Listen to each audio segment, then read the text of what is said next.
Okay, so good morning. So for today's lesson, we're going to discuss about the chapter 11 that is covered by second quarter, module 12. Its title is Introduction to the Functional Areas of Management. So before we go on with our lesson, let us first discuss the objectives of our lesson. First, guys, our main objective in studying about the introduction to the functional areas of management is to explain the nature and role in the firm of the following functional areas of management. First one is human resource management.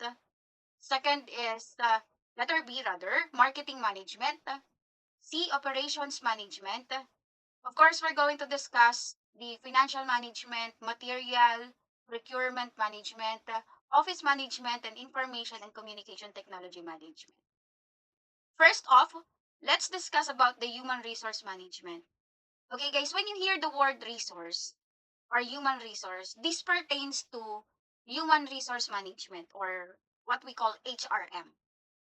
It deals with the formal system for the management of people within an organization. Okay? So in the past, HRM was called personal management. And every employee's initial interaction is with the HRM personnel. And each employee's work life is purposely tracked by HRM units and activities. So these HRM or human resource management are the ones who hire person for the company, who train the person, and interact with the person who is going to go inside the company. Okay? So it is often repeated that the human resource is the most important assets of all organizations. Bakit? It is because they were the ones who interact more with the personnel, interact more with the people inside the company. So the financial statements attest to this declaration. It is because the highest cost percentages are attributed to the salaries, wages, and benefits of the personnel. No? Kaya yan, suportado ng pumapasok sa financial statements. Madalas na lumalabas sa financial statement, guys, na ano, na malaki ang attributes or malaki ang ipinapasok na pera sa department ng human resource. Bakit? Kasi it attributes to the salaries, wages, and benefits ng mga personnel inside the company. They were the ones who gives off the information about that. They were the ones who decide kung sino yung tama na tao na i-hire for the company to run. 'Di ba? Kumbaga, manpower. Sila yon, no? Sila yung nagke-create, sila yung bumubuo ng manpower para mag-run ang isang company. Kumbaga sa machineries, isa sila doon. Okay? They were the ones who designed the work areas. They were the one who interact with the client also. Or they were the one who deliver the goods and service to the enterprise. Sila yan. Bakit? Kasi yung mga tao na ipinapasok nila inside the companies were the one who's making the machine runs. Kaya napaka-importante ng human resource management, guys. Now, here are the nature of the human resource management that has been highlighted in its following features. Ano-ano nga ba ang features ng human resource? First off, guys, is we have inherent part of management. Human resource management is inherent in the process of management. Meaning to say, itinuturo po yan. Natututunan po yan. Nai-inherit, naipapasa from one person to another. So this function is performed by all the managers throughout the organization rather than by personal department only. Okay? So kung yung manager is to get the best of his people, he must undertake also the basic responsibility of selecting people who will work under him. No? So, kung gusto niyang maka-hire ng good people for the company, kung gusto niyang maka-hire ng responsible people for the company, of course, kailangan niyang mag-train, kailangan niya ring makakuha ng mga tamang tao na magtatrabaho para sa kanya. And also the company owner. Tama? And that's where the human resource go to. Diba? Diyan papasok ang human resource. Next one, number 2. Features of human resource management, pervasive functions. When we say pervasive functions, guys, human resource management is the pervasive functions of management, meaning to say important. No? It is because it is performed by all managers at various level in the organization. It is not a responsibility that a manager can leave completely course, they need to apply the basic. No? Kasi meron tayong sinusunod na SOP. Pag sinabi nating SOP, Standard Operating Procedure. Si manager ang number one na, nag-i-implement nito. Si manager ang number one na nag-a-adhere nito inside the company. Of course, siya yung nag-o-orient. Diba? Okay, so however, he may seek your advice and help in managing people from experts who have a special competence in personnel management and industrial relations. Another features of human resource management, guys, basic to all functional areas. Paano nasabing basic to all functional areas ang human resource management? First off, human resource management permits all the functional areas of management, kagaya na lang ng production, financial, marketing, di ba? Cover pa rin nila yan. Bakit? Sila ang naglalagay ng tao sa mga posisyon na yan eh. Production management. Mag-hire siya ng tamang tao para maging part ng production management. Financial management. Mga accountants. Mag-hire siya ng tamang tao para ilagay sa financial management. Marketing management. Diba? Mag-hire siya ng mga tao na tamang ilagay sa marketing for the company to run and for the company to gain. Diba? Kasi for the benefits of the company, saan sila kukuha ng pampasahod? Saan kukuha ng pampasahod ang company kung wala ito? So that is why it is very important. Human resource management is very functional to all areas. It is because sila ang naglalagay ng tao sa mga positions na to. Okay? That is every manager from top to bottom working in any department must perform the personnel functions. Okay. People-centered. The human resource management is people-centered and is relevant in all types of organization. It is concerned with all categories of personnel from top to the bottom of the organization. So the broad classification of personnel in an industrial enterprise may be as follows, kagaya na lamang ng blue collars. Diba? When we say blue collars, these are the working on machines and engaged in loading and unloading. Diba? Ito yung mga blue collar workers. Ano naman yung mga white collar workers? These are the clerical employees, office employees, municipal employees. They are the white collar employees. Managerial and non-managerial personnel. Okay? Next off is we have the professionals. Kagaya na lang ng chartered accountant, company secretary, lawyer, teachers. Okay? So, those are the industrial or those are the classifications of personnel in an industrial enterprise. Tatandaan niyo po guys, i-highlight ni ma'am. These are the classification of personnel in industrial enterprise. Isa-isahin ulit natin. Number 1, we have the blue collar workers. Number 2, guys, is we have the white collar workers. Okay. Number 3, managerial and non-managerial personnel. Next one is we have the professionals. Okay. So, managerial and non-managerial personnel pala guys, sorry po, is under the white-collar workers. Okay? It's under the white-collar workers. Kasama yan ng clerical employees. Okay? Ulitin ni ma'am ulit. Classification of personnel in an industrial enterprise. Number 1, we have the blue-collar workers. Number 2, white-collar workers. And number 3, professional workers. Okay. Now, let's proceed with number 5. Features of human resource. We have here the personal activities or functions. The human resource management involves several functions that is concerned with the management of people at work. It includes manpower planning, employment, placement, training, appraisal, and compensation of employees. So, para sa mga performance ng activities na to, kailangan maging efficient siya. Diba?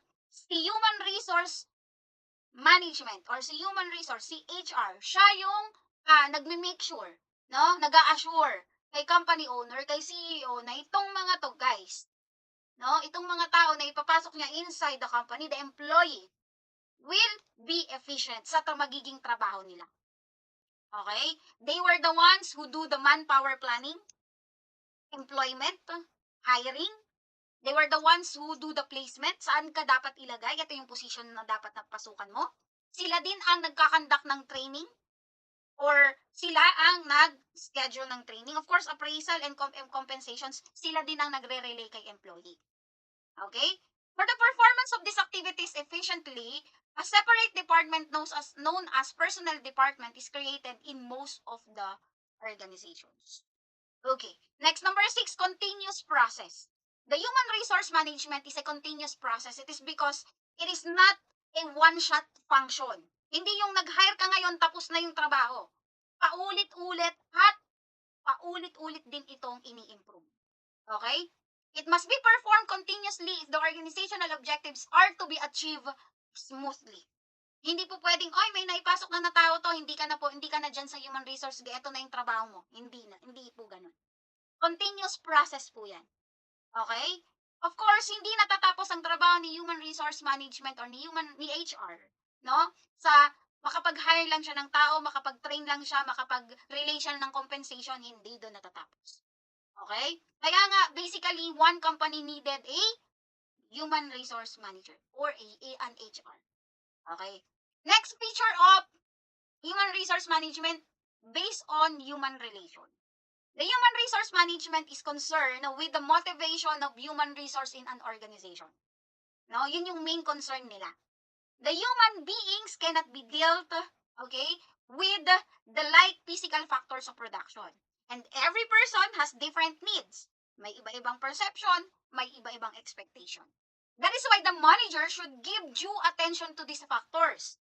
It is because they are required or they will require the human relations to gain skills in order to deal with these people. Diba? Kailangan may skills ka. Kailangan alam mo kung paano ka makikipag-deal sa iba't ibang klase ng tao na papasok sa isang kumpanya na meron ka o pinapasukan mo if you are the HR. Bakit? Kasi yung mga tao na yan, may iba't ibang pangangailangan yan. May iba't ibang expectation yan. May iba't ibang perceptions yan. Diba? So you must know how to deal with them. You must know how to mingle with them. You must have the skills in order for you to deal with this kind of people. Okay? So, human relation skills are also required in training, performance appraisal, transfer, and promotion of subordinates. Okay. So, those are the different features of human resource management. Ulitin po ni ma'am. Number 1, inherent part of management. Number 2, pervasive functions. Number 3, basic to all functional areas. 4, people-centered. 5, personal activities of functions. Continuous process, and lastly is based on human relation. Okay, now let us proceed with the next topic, which is the marketing management. Okay, ano naman ang meron kay marketing management? When we say marketing management, it is the functional management area that is closest to customer. Okay? Sila daw yung mga personnel. No? These are the personnel that is closest to the clients, to the personnel. Bakit? Sila kasi ang eye. Sila yung eye ng isang kumpanya and of course, eye ng mga customer. Bakit nasabi ni ma'am na they are eye of a company? Kasi sila yung makakakita ng needs ng mga kliyente. Sila yung number 1 na magpo-promote ng product ni company. At sila yung magdidikta kay client na kailangan mo to, dapat mo tong bilhin. Okay? So, its activities relate to identifying the customer's needs and interpret this back to the enterprise for its business reaction. Kaya nga, it is deeply considered both as the science and art, yung marketing management.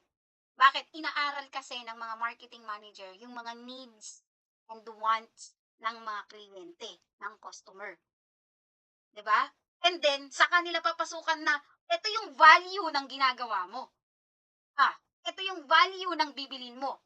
Kaya siya mahal kasi ito yung value niya. Okay? Kaya siya mura kasi ito siya. Nakuha po?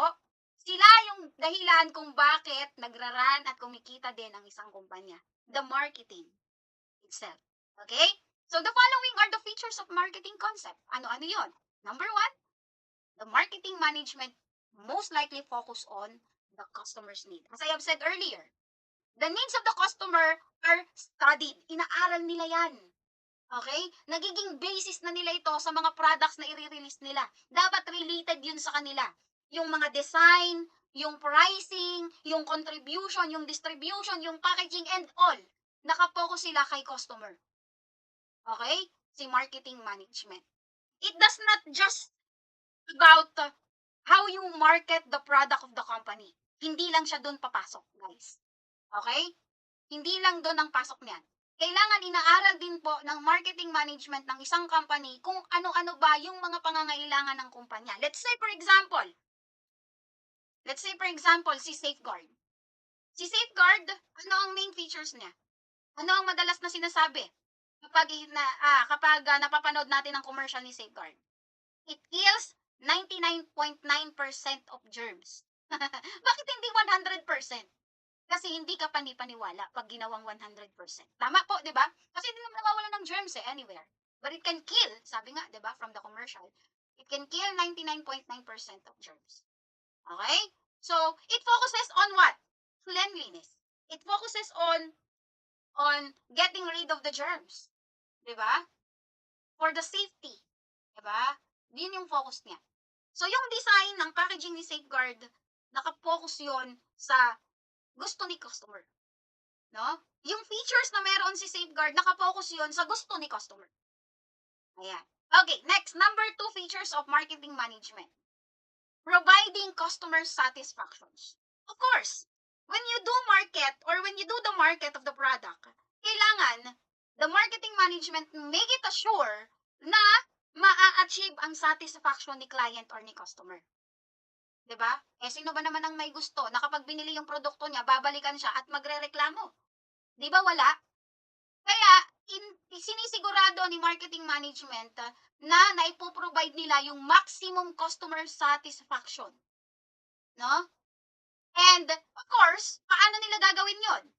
By understanding the needs and design an appropriate product for the customer. Okay? Yun po yung dapat na gawin. So the success of an organization is directly related to the customer satisfaction it provides. That's number 2. How about number 3? Integrated marketing management. Ayan. When we say integrated marketing management, the marketing management is only a part of the total managerial functions of our organization. No? Kagaya na lang ng finance management, production management, human resource management, and etc. Lahat ng functions na to, they are integrated with one another. Ibig sabihin, hindi lang po yan umiikot kay marketing. Nakikipagtulungan po yan kay finance, kay production, kay sales, kay human resource. Nakikipagtulungan. Ay, alangan namang mag-market ka ng isang product tapos wala ka namang maima-market na talaga. 'Di ba? O wala kang maipoprovide. Paano kung tumaas ang demand niyan? So, kailangan mo si production. Kailangan mo si human resource para gumana si production. Kailangan mo si finance para ponduhan naman yung production. 'Di ba? So that is why the marketing management is integrated with different or different department in an organization. 'Di ba? Kasi sige, ulitin ni Ma'am. Halimbawa, nag-market ka, nagandahan ka dun sa produktong binili mo. Kaya lang, nung minarket mo siya, maraming umorder sa'yo, hindi mo na alam kung saan ka kukuha. 'Di ba? So, kakailanganin mo na yan ng tulong. Hindi po pwede na, sabi nga guys, the marketing management cannot work on its own and by its own only. It cannot work or cannot stand alone without the help of the organization or the different department inside the organization. All these functions are integrated in order to provide the maximum satisfaction to the customer. Diba? So, all the functions areas of an organization are integrated.